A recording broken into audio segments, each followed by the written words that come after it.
Hi, everybody. Welcome to A Quickie with Miss B. I'm Miss B. Today is Tuesday, and thanks so much for joining us. If you missed any of our previous episodes, you want to go back and check them out, especially Mondays, the first half, because we can, show you how to talk about absolutely nothing.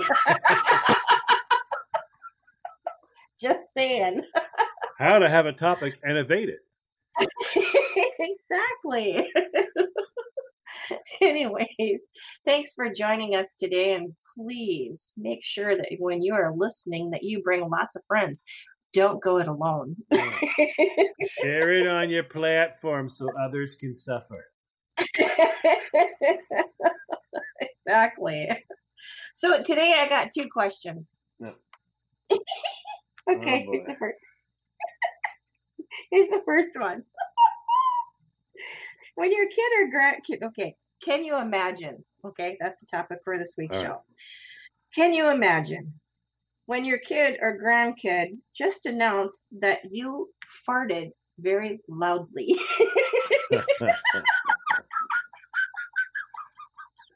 Me, being the grandpa I am, I go, there you go. Awesome. Your turn. Come on, show me what you got. You know you can do it. You've done it before. Really what made me think of this is my Aunt Diane, a.k.a. Auntie Jaja. Who we'll hear from Jaja later tonight if you're listening to Miss Bomey's Zone. Yes. So today, or that other day when I was talking to her, she was telling me that her granddaughter got to come up for a visit, and she was very excited because she hadn't seen her for quite some time. And I said, "Oh yeah, did you enjoy the day?" She goes, "Yeah, all the way up to the point where she heard me fart." And then she said, "Granny, do you have to go potty?" How do you answer that? Just like this.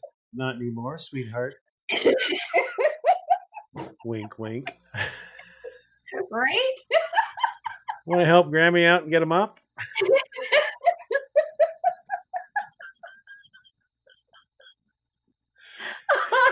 Hand me those paper towels, sweetheart. Kids are so truthful, and they'll say anything at any time. Oh yeah, they will. Yeah, I've learned that one the hard time. Well, I'll tell you what. I've had 3 boys who have about as much. They have as much couth as a shoe. Yeah. Yeah, they do. I mean, one of them at the tender age of 8. 8 years old, Christine. Yeah. And a girl walked in. Now, you know that silly little supposed jacket girls wear at the beach? You know, they're wearing a bikini, and they're all hanging out, so they put on a see-through coat. You know what I'm talking about? Cover-ups, yeah. What is it called? Cover-up. Yeah, but it doesn't cover up anything. I didn't see that it did. I'm just telling you what it's... So the Nimrod woman walks into the store wearing a bikini, stops, runs back to her car, and gets one of those see-through coats. Puts it on like it did something. Walked past my mouthy little 8-year-old, who looked up at her and went, "Nice boobs."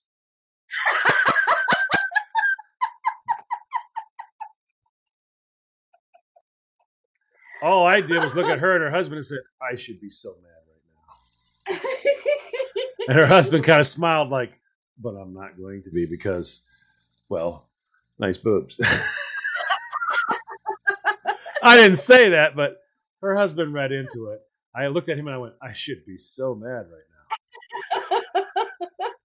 And that's all I said was, "I should be mad, so mad right now."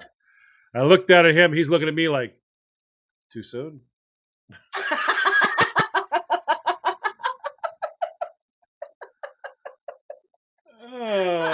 You want to have a conversation about, you want to have that important conversation that really is an important conversation. Women don't think it is. Guys know it is. Where you teach the little one, you don't say things like that till she's at least 19 feet away. And then look at me when you say it. So I can go, shh, stop that. And wait. All right. And then we'll have our little dad-son thing there. Then I know, but you don't say that out loud, but you can't have that conversation because, people are going to go, oh my God, did you just teach it? What? Uh-huh. Yep. Don't have to imagine that because that already happened. Yeah. It's more like Just saying it. I didn't imagine it was going to happen until, well, it did. Well, then it did. And now we're here. Oh, yeah. Mm-hmm. Yeah. I had one of the boys. Now, when we would take the boys' places, we had a little one. So you got to keep him with you. Now you got to go in the bathroom. Yeah. And, this is a while back in the before 2000s when it was really starting to get creepy for kids. So you're like, well, what do you do?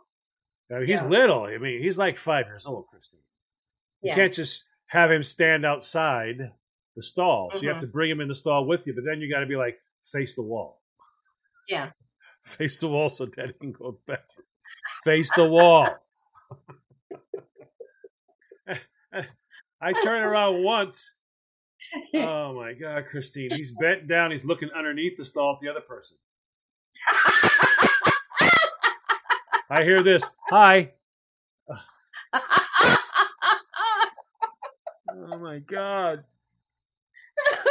Oh my God. You can't take him anywhere, Christine. Anywhere. See, that's boys. You had girls. Girls are nothing like that. I gotta take a break.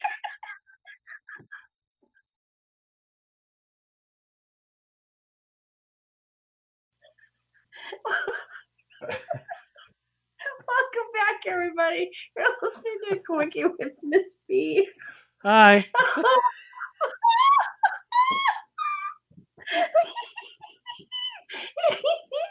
Okay. Hi.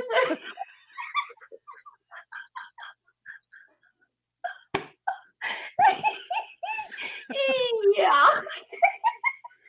Oh my God. Ew.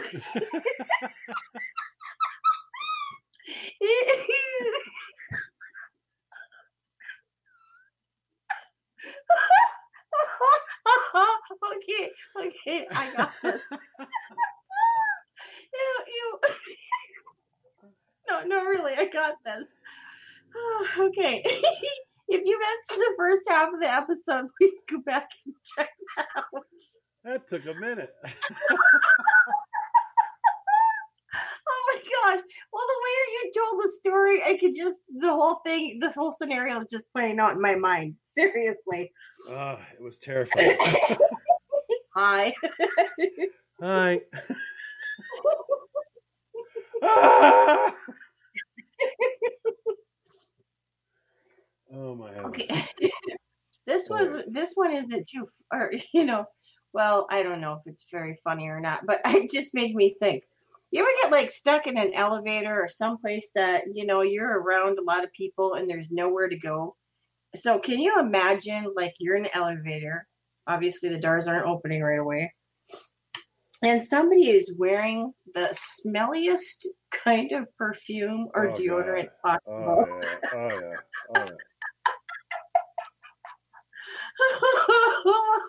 See, I'm the kind of person. I've been stuck in an elevator 3 times. Nobody was wearing powerful cologne, but I'm the kind of person. If it happened like that, I'd be like, "Oh, it's a good thing no one was wearing super heavy duty cologne, huh?" I'd say that just so that person would realize, yeah, we're talking about you. I did ask if they wanted to start a campfire. Campfire? I was trying to get everybody to chill out because everyone was like, Christine, I mean, it's like, no joke. The elevator stopped and all of our lives were about to end in the next 15 seconds. The only way you could save anybody's life was to start hitting buttons. Just start hitting buttons. Didn't matter what the button was. Just start hitting buttons. And then everybody else has to join in and go, oh my God, oh. What is, does this one have a phone? And like, why are you asking me if it has? The lady looked at me, does this one have a phone? I went, well, I don't know. I'm just, why are you asking me? Do I have a sign that says, I'm the elevator guy. Ask me questions. And I was like, I said, why are you guys asking me stupid questions? You want me to start asking you stupid questions? The lady's like, whatever. I'm like, okay, everybody in favor of starting a campfire? I brought my hand in the air. She's just, there's no room in here to have a campfire. So stupid question.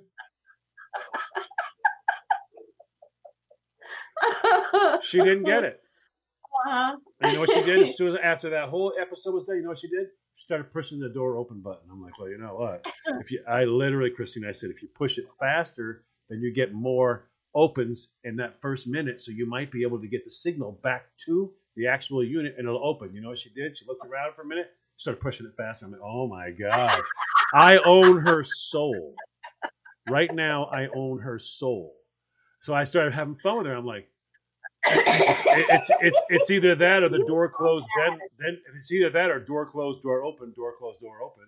Maybe the signals are mixed up. So she looked around. She went door open, door closed, door open, door closed, door open. Starts doing it. I'm like, I am the puppet master. I am pulling the strings. I was like, is that a phone? She goes, where? In the center, that big square in the center. She starts touching it. Christine, it's got the numbers on it. How could it be a phone? It's obviously the LED display. But she's looking at it like, is it a phone? I'm like, I don't know. Do phones have LED displays for the floor? I don't know. Could be a phone. Christine, no joke. She bends down, starts hitting the door open, but hello? Hello?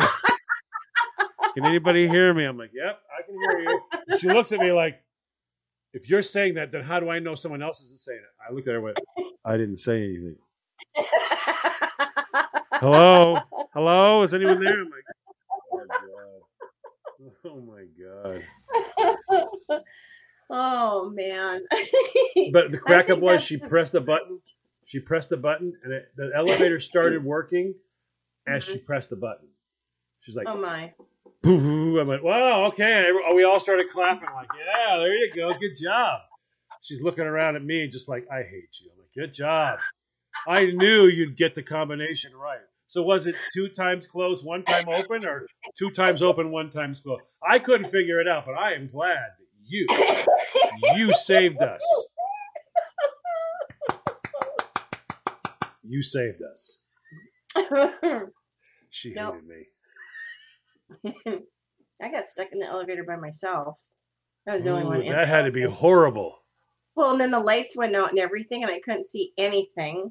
So it's like, okay. So I want you to tell us. Stand here. I want you to tell us the truth. I have a few questions for you alone in an elevator. Question number 1. I was late for work. Yeah. How long before you talk to yourself out loud? Well, that only lasted 3 seconds. Okay. Because the moment that the lights went out, the elevator stopped, the lights went out, and then I went, okay. Note to self, wrong elevator. Now, how long before you realized your cell phone had a flashlight? Well, this was before I had a cell phone. Okay. How long before you wished you had a cell phone? Well, it'd been another 3 seconds. How long? I know, but how long before you sat down and started ransacking your purse in the dark, looking for anything you thought was going to save you? No, I didn't go to my purse. I went to the actual panel and tried to feel my way around because these were one of the older elevators that actually did have a phone in it. You know, where you had to open up the door, the little door. Yep. So I'm feeling my way for the little door to try to find the phone. That was I've always wanted to be the person on the other end of that phone, because you know what would be fun to do when they go, hello, is anyone there? I go, hello, please deposit 25 cents for the first 2 minutes. You it too, you meanie. Can you imagine? They're pulling out change going, where do I put it? Please deposit 25 cents for the first 2 minutes. Only positive thing that I can say is that as I was reaching for the panel to find out where the phone was located in the dark, then they got it up and running again. So it was just a matter of minutes that I was in the elevator by myself. But thank God I wasn't there with somebody else, because I can't imagine if somebody had like stinky perfume or deodorant. Oh my God, I would have went nuts. Or they turned around and faced you, and you're feeling around the phone. They go, that's not a phone. That would be my luck, you know. Oh my God, I'm sorry. I'm so sorry. You want to go the other way. Oh, you mean that wasn't a button? Okay, I thought I was pushing, but you are pushing my buttons. It's just not a phone.